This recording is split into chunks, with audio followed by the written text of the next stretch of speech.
This video is a bit different from my norm. Today we are going to look at the DJ Akademiks and Kanye West interview with spiritual eyes. In this video, Kanye is sharing many truths, but are clouded by his emotions. He also has several spiritual imbalances that I am going to be talking about. I want you guys to pay attention to who he is before he puts the KKK, the black KKK outfit on, and who he is after. When he has on the KKK outfit, you are going to see him change into different aspects of himself. You're going to witness the ego, the inner child, the protector, and his pain body. Yes. The ego shows up with the need to purport who he is and everything that he's done. It also shows up kind of like saying all the things that he's done for everybody else. And sometimes it can appear to be a bit grandiose. But one thing I want to note is that whenever we do something from the heart, then there's never a need to reiterate it. So you're also witnessing the pain body at the same time. The inner child shows up with his grief and his pain of all the things that he's experienced. He's also processing a lot of pain of not being liked or being loved as well, and ultimately not being seen. The pain body shows up with anger and saying that he is evil. Pay attention when he says he's evil. See, the pain body is a protector, and it will stand in front of a person, basically to let you know that he's not to be fucked with, period. Pay attention to how the pain body talks. Pay very close attention to how he has changed since he's had on the black KKK outfit. So I'm a channel. And this year I did a channel with my guides called the Council of 12. And during that channel, they talked about a child coloring on the walls. And that they do this to get attention. They don't care what kind of attention they get. It could be negative, it could be positive. But if they have your attention, then they know that you love them. There's also a saying that a child will burn down a village to be loved, meaning that they will do whatever is necessary to be loved. They want you to see them, period. Everything in creation wants to be acknowledged, and people will go to extremes to be seen and to be loved. Now, while Kanye's inner child is busy burning down the village, he is also lacing what he's saying with a lot of truth. So in his interview, you have to kind of weave through his pain in order to really hear what he's saying. So he's exposing the industry, of course, again. In addition, he's predicting what could possibly happen with some other artists. He's exposing people who he's loved and cared about, and to the extent of exposing their association with the Illuminati.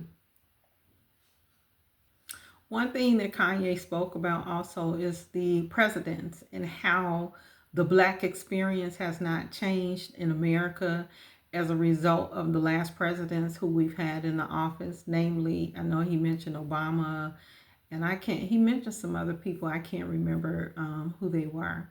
But as a billionaire, my perspective is every billionaire of color needs to be making bigger impacts in the communities all around. Now, Kanye does do work where he supported some nonprofits. He's even developed some nonprofits as well. What I would like to see some billionaires do is to buy a city, buy a town. They could even help with the food deserts. They can make sure food is accessible everywhere where it's not overpriced just because you live in quotes in the hood. Um, and then supporting black businesses. They can help veterans of color and basically by the block. All this to create some sort of stability in the black community where they're more easily able to prosper and not be stressed out. I want to talk about the swastika, and I'm going to read this, what I've written down. So if you see me looking away, that's why. The swastika chain was mentioned early in the video, at the very beginning, before the interview was even started. And in the interview, Kanye referred to it as wearing the pain of the Jews, right? But here's a little bit of education for you guys about the swastika. The swastika, meaning in Sanskrit, is conducive to well-being and also good fortune. In Hinduism, it is a sign of the sun and auspiciousness. So that's like good luck. And is often used to mark entrances, offerings, and ceremonies. The swastika has been around for more than 7,000 years, and this symbol has been used in many belief systems. There are many perspectives to everything. And while Kanye is kind of wearing it as a get back to the Jews, he can also wear it for good fortune. And just because it means harm to one, it can mean good fortune to others. So remember that perspective is always a choice, and we're not required to wear somebody else's pain because they surely don't wear ours. The next thing I want to talk about is Kanye he's really in victim mode right now. And you have to understand what victim mode is to really see it. So in victim mode, a person, they're focused on the pain that supposedly everyone else has caused them, right? Instead of what the lessons were from that experience. Now, understand that if you're in the knowing, you know that you wrote your story. You wrote your experiences that you're going to have, and literally the choices that you make on a daily basis creates the reality you live in and the opportunities for different experiences that you have. Okay? Now, when people are in victim mode, they attract so much negativity because it allows them to remain the victim. It allows them to be the one who can garner sympathy, empathy, oh, poor you. Oh, how can I help you? Oh, how can I love you better? Like they stay in that space. So, in order for him to kind of get out of that, I'm going to talk about that a little bit later, like I'm going to outline it. But I want to go into this. So when a person experiences the same pain or situations over and over again, including betrayal, physical, mental, emotional pain, there is something in them that is attracting that pain. Now, sensitive area. When Kanye's mom passed, this opened a hole in his energetic field or his aura. Okay. And it was grief that opened that hole. Now, within that process, I know he was contemplating his life, his choices, what it's like or what it was going to be like to be without his mom and living. He basically lost his anchor, his rider, and he was alone. That was his person, right? Which turned him back into a lonely boy, kind of scared, feeling alone, and kind of lost, right? Understand that everybody saw this. This was a visibly, in quotes, weak moment for him. And people preyed on that weakness, right? you can trust and know that he could probably testify on everything that he went through and how people did not show up in his life, or how people took advantage of where he was that at that time, right? So in this process, he was energetically open and exposed. And on the spiritual side, adverse energies, they take advantage of people in a state of grief. Anytime you're in a state of anger, any of these rage, these adverse energies, like they latch on to that energy and ride it. And this is probably where he started to exhibit different personalities that people didn't understand and wanted to call him crazy. He wasn't crazy. He was just probably having some energetic attacks spiritually. So to heal Kanye from being the victim, the first thing that he has to do is first accept everything as it is, right? Um, One thing about victims, see, his victimhood has anger attached to it too, right? So we get to the point of anger. So it starts off with having expectations of others. That expectation leads to disappointment. The disappointment leads to frustration. And the frustration leads to anger. So all of what he's been talking about, understand all of this is built up. It has been built up over time. And it's a lot of it, right? So the first thing that he wants to do is address the fact that nobody has to live up to his idea or his version that he's created of them in his head, right? Now, once he does that and just take a look at everybody that's been around him, been in his life, and just accept them simply for who they are, then that's going to grant him some peace. That's first, right? The next part of it is understand that every experience that he had is something that he called forth for himself to experience, to learn about himself. Every person, I don't care who it is, who it was, they're showing him different aspects of himself, and he needs to see himself. And sometimes it can be difficult because people can do such shady shit that you'd be like, I would never do that. That's not me. But if you take time and review your life and take a really good look at who you've been over the years, then it could be something from childhood where karma has brought this back up for you to have that experience. You could have stole a pencil and now somebody stole your millions, right? To give you the feeling of like what it feels like for something to be taken away from you without your permission, right? Now, when he starts to do this and take the time to get the lessons out of each situation and see himself and own these experiences is not something that just happened to him, but things that he called forth in his life, things that he wanted to learn and see about himself, things that he wanted to know that needed to heal within him, right?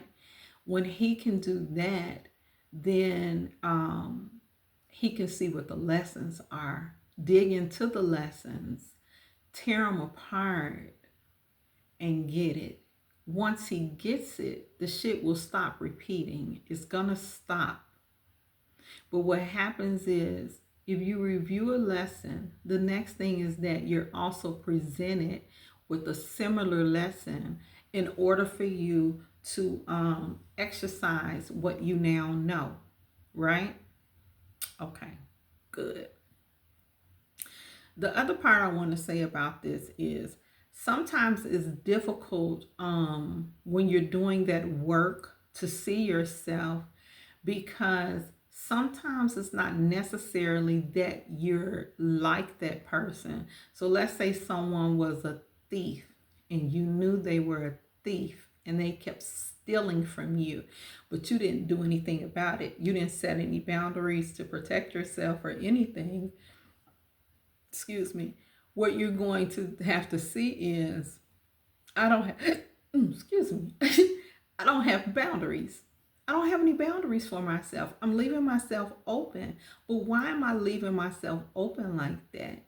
It's because for some reason, possibly this person, you want them to see you in a particular way or know that I keep letting you in my life because I want you to understand that you don't have to steal from me. If you need something, you could just ask for it. But in the process, it's not about them. Every experience that you have is always about you. It's about your interaction in that moment and what you're to learn from it. Kanye spoke about people coming to his lab and getting the goods, getting the good music, him being on the music with them. And then they leave and they don't put him on the music, right? And this is like a cry for love. Like sometimes when we really want to be loved or prove that we're worthy for love, we open ourselves up, right? Basically, as an open book for anybody to read, basically saying, see me, I'm a good person, I'm cool, I'm good, right? But in that process, people take advantage of you. They take advantage of you. Now, Kanye, create better boundaries, my friend. So, when we're crying for love, this can include not saying no to people, being available for people all the time, doing things that we know we really don't want to do, especially sharing your body with people when you really don't want to share your body with people, compromising yourself, all trying to prove that you're worthy of this person's love or that you love them, right? When really all you're doing is betraying yourself. So his boundaries should be to either have agreements in place or simply say, fuck you, pay me for my time, the use of my lab, or both, period. That's it. So what wound up happening was he put himself back in that loop of expectations, disappointment, frustration, and anger, right? With betrayal. Anger kind of goes with betrayal, though, a lot too. So keep that in mind too. All right.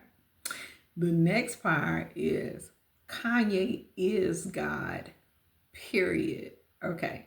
Now, for the unknowing, you might find this like laughable that this man keeps calling himself God, the Don, the One, right? He is, period. Kanye speaks and he speaks from the place of the knowing, like I know who I am. And everybody could learn from this because what he's doing is constantly manifesting frequently by speaking what may seem weird to others, but what he knows within himself, right?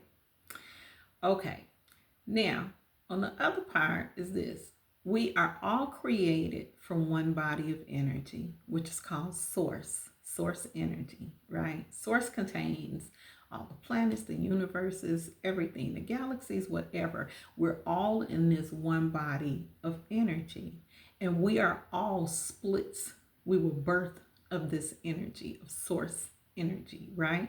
Source is so wonderful and beautiful that she made it so that creation can continue to create. I love that, right? Okay. Now, gods are man's creation. So it's just like, I'm going to tell y'all this. So let's say, so like who is it? Mother Teresa, right? So Mother Teresa, did these good works or whatever else. And in Catholicism, they basically was like, Mother Teresa did so many good things. We're going to make her a saint, basically a god, right? In so many different belief systems, there are many deities that they revere as gods, okay? So what happens is somebody's on this planet. They do good deeds. And everybody say, oh my God, they were so dope.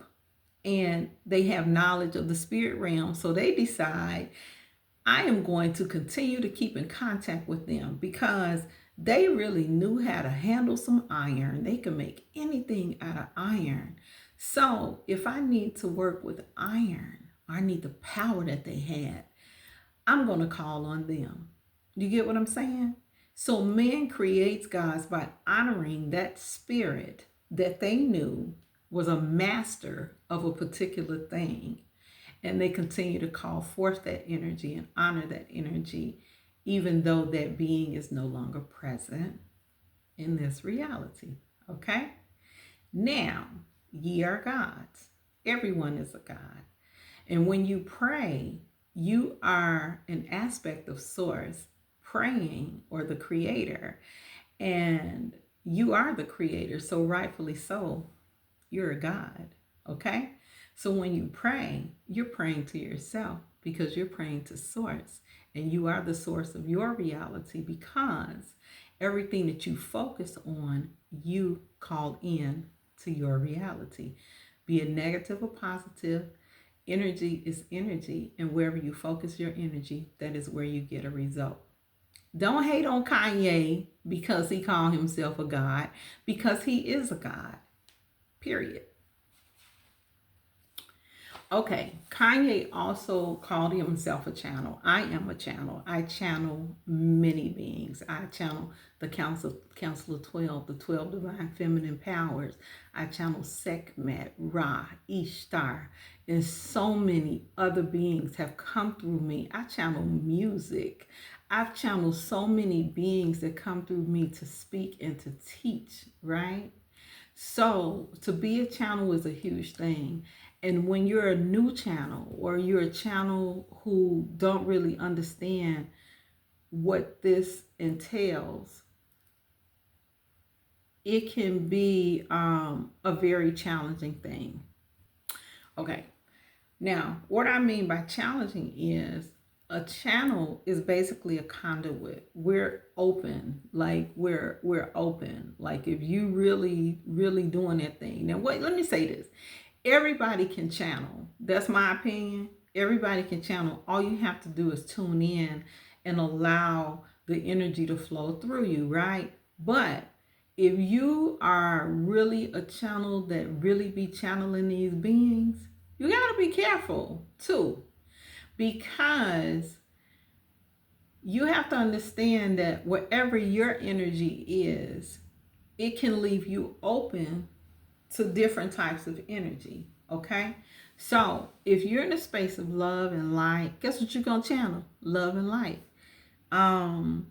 If you're in a space of grief, sadness, pain, sorrow, despair, what winds up happening is you open yourself up to adverse energies, other energies that may be taking advantage of the fact that you are a channel. A channel is kind of like a beacon, for energies, and especially the ones that really want to experience this reality. So they gonna try you. They gonna try you. But what I want Kanye to be aware of, and any of you who channel as well, is make sure you pay attention to any personality changes within yourself. Make sure you pay attention if you're eating things you don't normally eat, or doing things that are abnormal for you, that you yourself don't usually do, flow with, condone, anything like that. Pay attention to that, because these are indications that you're open, and some entities may have attached themselves to you, and they're using your vessel to experience this reality, to feed off your energy, and it's not good. Okay? Now, that requires you setting up some spiritual boundaries, and that requires you to sit in within and actually kind of call forth these energies and dismiss them, and then set a boundary. And some people kind of talk about how I dismiss energies because I get to cussing them out. And literally, one of my young clients, she said her abuelita would cuss them and spit at them to dismiss them, right? And so you need to eliminate these entities, right? Remember that they ride any emotion not born from love, such as anger, fear, sadness, grief, things like that. All right. Now, in closing, I have been speaking to my clients and students about using their spiritual eyes and seeing people clearly. Most of what we encounter right now are people's inner childs, right? They're coloring the walls and they really just want to be loved. I want y'all to remember to kind of just be gentle. And before you are quick to argue, quick to come to a boil, be the observer. That means just observe the situation. That means not be involved emotionally. See, when we react, we're moving out of emotions, and it's usually quick and fast. And when we do that, it's not necessarily a really good thing, right? We don't get the best results. But when you become the observer and you can pay attention to the person, then you can respond from the knowing of what you've just observed, right? So that means if you're dealing with a child, then you may need to calm the child. Okay? Now, I absolutely love Kanye. He's from Chicago. I'm from Chicago, period. Kanye is just hurt. He's hurting right now. He's disappointed in a lot of people and how he's shown up, but he has to realize that in a lot of his relationships, he's been crying for love. He's been wanting to be seen and to be loved, and nobody could ever love him like his mother loved him, and he will never be able to replace that. When he accepts things as they are and see people as they are and stop trying to prove his love to people, things will change. Um, yeah, they'll change. I want y'all to pay attention though, um, from who he was before he put that black KKK outfit on to who he became when he took it off. To pay attention. I will that Kanye sees this, and I will that each of you have learned something. And if you value the content, please give me a like, a share, follow, whatever it is. My goal is to raise the consciousness. That's it. And for years, I have been hesitant to share my knowledge. But I'm doing my best to come out, y'all. So help a sister out, okay? Please follow me on Instagram and still Kijana Unplugged. Follow me on Facebook at Kijana Unplugged and YouTube Kijana Unplugged. Peace, y'all.